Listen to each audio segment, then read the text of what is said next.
આગામી દિવસોમાં મહુવા નગરપાલિકાની ચૂંટણી યોજાનાર છે, ત્યારે વિવિધ રાજકીય પક્ષો દ્વારા પોતાના કાર્યાલયો ખુલ્લા મૂકવામાં આવી રહ્યા છે. તો મહુવાના વોર્ડ નંબર 4 ખાતે ભારતીય જનતા પાર્ટી દ્વારા પોતાના મધ્યસ્થ કાર્યાલયનું ઉદ્ઘાટન કરવામાં આવ્યું હતું, જેમાં સંતો મહંતો આશીર્વચન આપવા ઉપસ્થિત રહ્યા હતા. તો મહુવા વિસ્તારના સક્રિય ધારાસભ્ય શિવાભાઈ ગોહિલ અને ગુજરાત સરકારના પૂર્વ મંત્રી શ્રી આરસી મકવાણા ખાસ ઉપસ્થિત રહ્યા હતા. તો સૌ કાર્યકરોએ ભારતીય જનતા પાર્ટીના સિમ્બોલ અને ભારતીય જનતા પાર્ટીની પેનલને જીતાડવા અપીલ પણ કરી હતી. મહુવાના શહેરી વિસ્તારમાં નગરપાલિકાની ચૂંટણી યોજાનાર છે, ત્યારે વોર્ડ નંબર 4 ખાતે ભારતીય જનતા પાર્ટીના મધ્યસ્થ કાર્યાલયને ખુલ્લું મૂકવામાં આવ્યું હતું. આ પ્રસંગે મહુવા વિસ્તારના સક્રિય ધારાસભ્ય શિવાભાઈ ગોહિલ અને ગુજરાત સરકારના પૂર્વ મંત્રી શ્રી આરસી મકવાણા સહિતના રાજકીય આગેવાનો, ભારતીય જનતા પાર્ટીના કાર્યકરો અને સામાજિક આગેવાનો ઉપસ્થિત રહ્યા હતા. ચૂંટણીનો માહોલ વચ્ચે વિવિધ રાજકીય પક્ષો દ્વારા ચૂંટણીના પ્રચાર અર્થે યા વિવિધ આયોજનને લઈ યા વિવિધ આયોજનો કરવા માટે કાર્યાલયો ખોલતા હોય છે. ત્યારે મહુવા શહેરના વોર્ડ નંબર 4 લાથી બજાર વિસ્તારમાં ભારતીય જનતા પાર્ટી દ્વારા મધ્યસ્થ કાર્યાલયનું ઉદ્ઘાટન કરવામાં આવ્યું હતું. આ કાર્યાલયના ઉદ્ઘાટન પ્રસંગે મોટી સંખ્યામાં ભારતીય જનતા પાર્ટીના કાર્યકરો, બહોળી સંખ્યામાં સામાજિક આગેવાનો અને સ્થાનિક ભાઈઓ બહેનો ભારતીય જનતા પાર્ટીની પેનલને વિજયી બનાવવાના હેતુ ઉમટી પડ્યા હતા. તો સંતો મહંતો આશીર્વચન આપવા ઉપસ્થિત રહ્યા હતા. તો સક્રિય ધારાસભ્ય શિવાભાઈ ગોહિલ, ગુજરાત સરકારના પૂર્વ મંત્રી શ્રી આરસી મકવાણા ખાસ ઉપસ્થિત રહ્યા હતા. કાર્યાલયના ઉદ્ઘાટન પૂર્વે ભારતીય સંસ્કૃતિને અનુસરી દીપ પ્રાગટ્ય કરવામાં આવ્યું હતું. બાદ તમામ રાજકીય આગેવાનો, સામાજિક આગેવાનોનું પુષ્પગુચ્છથી સ્વાગત કરવામાં આવ્યું હતું. તો સંતોના આશીર્વાદ પણ મેળવવામાં આવ્યા હતા. ભારતીય જનતા પાર્ટીના વોર્ડ નંબર 4ના ઉમેદવારોની વાત કરીએ તો 4 નંબરના ક્રમાંક પર જયપાલસિંહ સુખદેવસિંહ વાળા, 5 નંબરના ક્રમાંક પર નીતાબેન પરેશભાઈ પંડ્યા, 7 નંબરના ક્રમાંક પર લલિતભાઈ બાલાભાઈ ભૂત LB ભૂત, 8 નંબરના ક્રમાંક પર શોભનાબેન વિપુલભાઈ બારિયા. આ તમામ ઉમેદવારોને સ્થાનિક આગેવાનો, સામાજિક આગેવાનો અને રાજકીય આગેવાનોએ એકી સૂર સાથે આ ચારેય ઉમેદવારોને જંગી બહુમતીથી જીતાડવાની અપીલ કરી હતી. લોકોમાં એક અલગ પ્રકારનો કરંટ જોવા મળે છે. આ જો તમે કેવડી બધી આ જાન વરરાજાએ દોડી ગયા. અમને તો એમ કે આ 25 જણાની મર્યાદામાં લઈને જવાનું છે. ઠેઠ રોડ ઉપર ઊભા છે બધા. કહેવાનો અર્થ એ છે કે સામેના લોકોને મીટિંગ કરવા માટે 5 જણા મળતા નથી. જ્યારે ભારતીય જનતા પાર્ટીમાં સ્વયંભૂ લોકો વોટ્સએપમાં કે અન્ય જગ્યાએ વાંચીને કયા ખાંચામાં કઈ જગ્યાએ કયા ડેલામાં મીટિંગ છે, કયા જગ્યાએ કાર્યાલયનું ઉદ્ઘાટન છે, જોઈને બધા ભેગા થઈ જાય છે.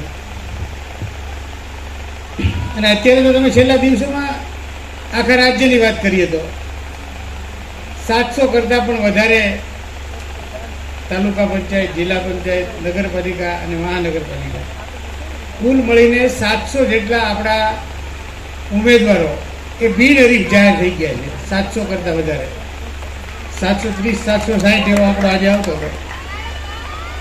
પણ સારા લોકો આગળ અત્યારે ઊભા રખાય એવા વ્યક્તિઓ નથી. આપણે મહુવામાં ખબર છે, દિવસે બધાને કહેતા હતા મનુભાઈ કે તમે ઊભા રહ્યો, તમે ઊભા રહ્યો, અમારામાંથી ઊભા રહ્યો નહીં. આનાથી વિશેષ કંગાળ પરિસ્થિતિ કોઈ પાર્ટીની હોઈ શકે નહીં. લોકોને વિનંતી કરવા જવું પડે કે તમે અમારી પાર્ટીમાં ઊભા રહ્યો, તમે અહીંયા નથી તો અમારો આ ઉમેદવાર કોઈ નહીં મળે તો અમારી આ જગ્યા ખાલી રહેશે. આ પરિસ્થિતિમાં આપણી સામે અન્ય પક્ષોના લોકો જ્યારે ચૂંટણી લડવા માટે આવ્યા છે ત્યારે હું 100% કહું છું કે 6 જગ્યાએ આપણે જીતી ગયા. હવે 30 વોર્ડની 30 ઉમેદવારોની ચૂંટણી છે. એમાં લગભગ મને નથી લાગતું કે હવે એક પણ એનો વિરોધ પક્ષની કે એવો જીતી શકે. એટલે ખૂબ સારા વાતાવરણમાં આપણે બધાએ કામ કરવાનું છે. પણ મને એક જૂની કહેવત યાદ આવે, કાચબાની સસલાની. ઘણી વાર કહું છું, હમણાં આ કહેવત નથી કહેતો કે અતિ આત્મવિશ્વાસ છે ને ક્યારેક ઘાતક નીવડે. ઘણી વાર આપણને એટલો બધો કોન્ફિડન્સ આવી જાય કે આપણે જીતેલા છીએ ને એમાં કઈ હવે ચિંતા કરવાની જરૂર નથી. આપણને બજારમાં ઘરે કે દુકાન નીકળીએ ને, અરે ભાઈ દોડો મની તડકામાં, ચિંતા કરો મની, તમે જ જીતવાના છો. અને વાતાવરણ એવું લાગતું હોય, ઘણી વાર જોયું છે. પણ છેલ્લે પરિણામ આવે ત્યારે થોડાક મતથી આપણે રહી જતા હોય છે. હું કાચબાની સસલાની હરીફાઈની વાત કરતો હતો કે સસલાને ખૂબ અભિમાન.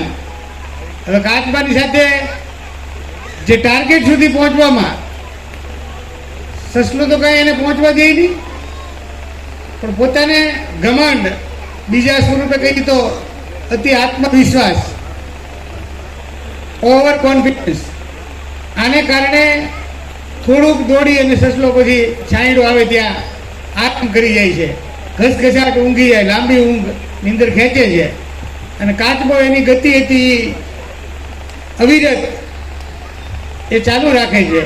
ધીમે એ કાચબો જે જગ્યાએ પહોંચવાનું હોય ત્યાં પહોંચી જાય. અને હરીફાઈમાં કાચબો જીતે આપણે કોઈ માનતા નહોતા. સ્વરાજની સંસ્થાની જે ચૂંટણીઓ છે, તાલુકા પંચાયત, જિલ્લા પંચાયત, નગરપાલિકા અને મહાનગરપાલિકા, સમગ્ર ગુજરાતમાં 10,000 સીટનું ચૂંટણી યોજાઈ રહી છે. એમાંના ભાગરૂપે મહુવા નગરપાલિકાની આપણી 9 વોર્ડની 36 બેઠકોની પણ ચૂંટણી યોજાઈ રહી છે. અને એમાં 4 નંબરના વોર્ડનું આજે આ ચૂંટણીનું મધ્યસ્થ કાર્યાલયના ઓપનિંગમાં પધારેલા શ્રી પૂર્વ મંત્રી આપણા માનનીય શ્રી આશીભાઈ મકવાણા, શહેર પ્રમુખ દીપકભાઈ જાની, બંને મહામંત્રીઓ રાજુભાઈ જાડેજા, ભરતભાઈ બામણિયા, જિલ્લાના ઉપપ્રમુખ શ્રી અને પૂર્વ નગર પ્રમુખ શાંતિબેન મહેતા. મજબૂત રાષ્ટ્રને આર્થિક રીતે મહાસત્તા રાષ્ટ્ર નરેન્દ્ર મોદી બનાવવાના છે. વિશ્વાસથી આપણે સૌ આગળ વધીએ. ભારતીય જનતા પાર્ટીને મહુવામાં પણ 36 સીટ આપવાની છે ને સાહેબ, ગાંધીનગર સુધી ફટાકડા ફૂટશે મહુવાના. એમાં કોઈ શંકા નહીં રાખતા. 36 સીટ નગરપાલિકા મહુવાની આવવાની છે ને ગાંધીનગર સુધી ફટાકડા ફૂટવાના છે. એમાં આપ સૌએ ભારતીય જનતા પાર્ટીનું ગૌરવ લઈ આ દેશના વિકાસ માટે, ગુજરાતના વિકાસ માટે, મહુવાના વિકાસ માટે સૌ સહયોગ આપશો એવી આપ સૌને હાથ જોડીને વિનંતી સાથે વિરમું. ભારત માતા કી જય. રોજ મહુવા નગરપાલિકાની સ્થાનિક સ્વરાજ્યની ચૂંટણી અંતર્ગત વોર્ડ નંબર 4 ની અંદર મધ્યસ્થ કાર્યાલયનું ઉદ્ઘાટન કરવામાં આવ્યું. આ પ્રસંગે મહુવાના લોકપ્રિય ધારાસભ્ય શ્રી શિવાભાઈ ગોહિલ, આરસીભાઈ મકવાણા અને દરેક મહાનુભાવો ઉપસ્થિત રહ્યા હતા. અને આ કાર્યને ખુલ્લું મૂકવામાં આવ્યું હતું અને વોર્ડ નંબર 4 ના સમગ્ર કાર્યકરો હાજર રહ્યા હતા. તે બદલ સૌનો ખૂબ ખૂબ આભાર.